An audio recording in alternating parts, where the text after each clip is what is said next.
పెద్ద మనసుతో తన భార్య తప్పు చేసినా కూడా క్షమించరా అని చెప్పారు.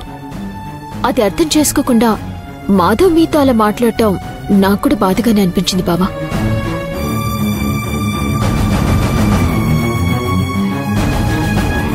నాకు తెలుసు బావా, నేనేం చెప్పినా మీకు నచ్చదని తెలుసు.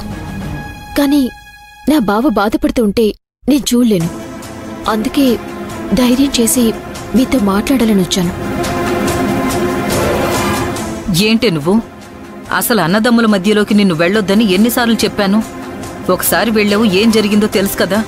నువ్వే నడి రోడ్డు మీద పడే పరిస్థితి వచ్చింది. ఏదో అదృష్టం బావుండి అల్లుడిది మంచి మనసు కాబట్టి కనీసం ఇంట్లోపలికి రానిచ్చాడు. అయినా నువ్వు నేను చెప్పేదేంటే, అల్లుడి గారికి ఆ మాత్రం తెలీదనుకుంటున్నావా? ఆయనకన్నీ తెలుసు.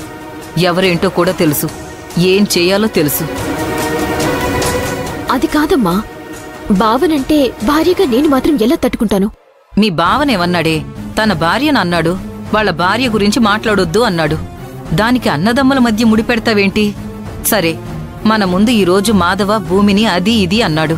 4 రోజుల తర్వాత ఆ భార్య భర్తలిద్దరూ బానే ఉంటారు. మధ్యలో ఎదవలయ్యేదెవరు? నువ్వు నేను.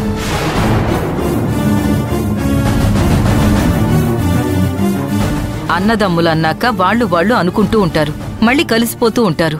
భార్యాభర్తలన్నాక వాళ్ళు అనుకుంటూ ఉంటారు, కలిసిపోతూ ఉంటారు.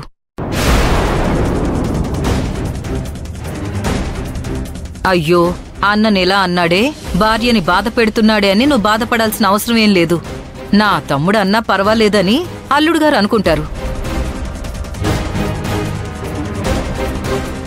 నా భార్య నా ఇష్టమని వాళ్ళు అనుకుంటారు. మధ్యలో నీకెందుకు చెప్పు?